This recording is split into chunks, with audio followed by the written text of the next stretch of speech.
আসসালামু আলাইকুম। আশা করি সবাই অনেক ভালো আছেন। আজকে আমরা ফ্রাইড রাইস তৈরি করব এবং ফ্রাইড রাইস তৈরি করার জন্য প্রথমে ৩টি ডিম ভালোভাবে লবণ দিয়ে ফেটে নিতে হবে। একটি কড়াইতে তেল দিয়ে তেল গরম হয়ে আসলে ফেটে নেওয়া ডিমের মিশ্রণটি দিয়ে দিতে হবে এবং ভালোভাবে খুন্তি দিয়ে নেড়েচেড়ে নিতে হবে, কুচি কুচি করে নিতে হবে যতক্ষণ পর্যন্ত না একটি সুন্দর ব্রাউন কালার চলে আসছে ততক্ষণ পর্যন্ত ভাজতে হবে। ডিম ভাজা প্রায় হয়ে গেছে, এখন একটি বাটিতে ডিমগুলো তুলে নিচ্ছি। কিছু মুরগির মাংস আগে থেকেই ছোট টুকরো করে রেখেছিলাম, এগুলো এখন তেলে ভেজে নিতে হবে। মুরগির মাংসগুলো তেলে দিয়ে দিয়েছি এবং হলুদ, মরিচ এবং লবণ দিয়ে ভালোভাবে এখন নেড়ে নিচ্ছি। চুলার আঁচ কমিয়ে রেখে মুরগির মাংস ধীরে ধীরে ভাজতে হবে যতক্ষণ পর্যন্ত না মুরগির মাংস সেদ্ধ হয় এবং সেদ্ধ হয়ে একটা ব্রাউন কালার চলে আসে ততক্ষণ পর্যন্ত ভাজতে হবে। মুরগির মাংসগুলো এখন সেদ্ধ হয়ে এসেছে, অনেকক্ষণ ধরে ভাজা হয়েছিল এবং এখন ব্রাউন কালার চলে এসেছে।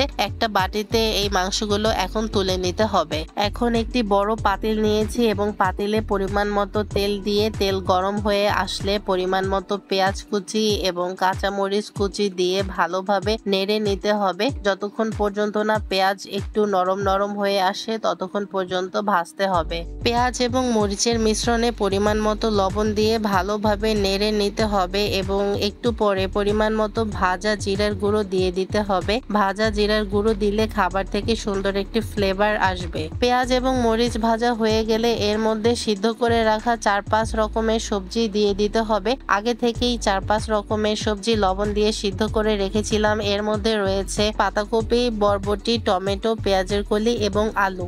এখন এই মিশ্রণের মধ্যে আগে থেকে ভেজে রাখা ডিম এবং ভেজে রাখা মুরগির মাংস দিয়ে দিতে হবে। মিশ্রণটি ভালোভাবে নেড়ে নিতে হবে যেন সব জায়গায় সবগুলো মিশ্রণ ভালোভাবে পৌঁছে যায়। পরিমাণ মতো পোলাওয়ের চাল আগেই লবণ, তেজপাতা, দারচিনি, এলাচ দিয়ে ভালোভাবে সেদ্ধ করে নিয়েছিলাম, সেগুলো এখন এই মিশ্রণের মধ্যে অল্প অল্প করে পরিমাণ মতো দিয়ে দিতে হবে এবং মিশ্রণটি ভালোভাবে নেড়ে নিতে হবে। সবজির মিশ্রণের মধ্যে পরিমাণ মতো সয়া সস দিয়েছিলাম এবং ভিডিওটি করতে আমি ভুলে গিয়েছি। সবজির মিশ্রণে পরিমাণ মতো সয়া সস আপনারা দিয়ে দিবেন, তাহলে সুন্দর একটি ফ্লেভার চলে আসবে এবং খেতেও অনেক মজা লাগবে। সবগুলো উপকরণ আমি আবারও ভালোভাবে নেড়ে নিচ্ছি যেন সব জায়গায় সব উপকরণ ভালোভাবে পৌঁছায়, না হলে কিন্তু এক এক জায়গায় এক এক উপকরণ দলা পাকিয়ে থাকবে এবং খেতে ভালো লাগবে না। এখন এই মিশ্রণের মধ্যে আরো একটি উপকরণ দিতে হবে, এটা হচ্ছে ম্যাজিক মশলা। ম্যাজিক মশলা দিলে কিন্তু ফ্লেভার আরো বেশি ভালো হবে। ম্যাজিক মশলা দিয়ে উপকরণগুলো আবারও ভালোভাবে নেড়ে নিতে হবে।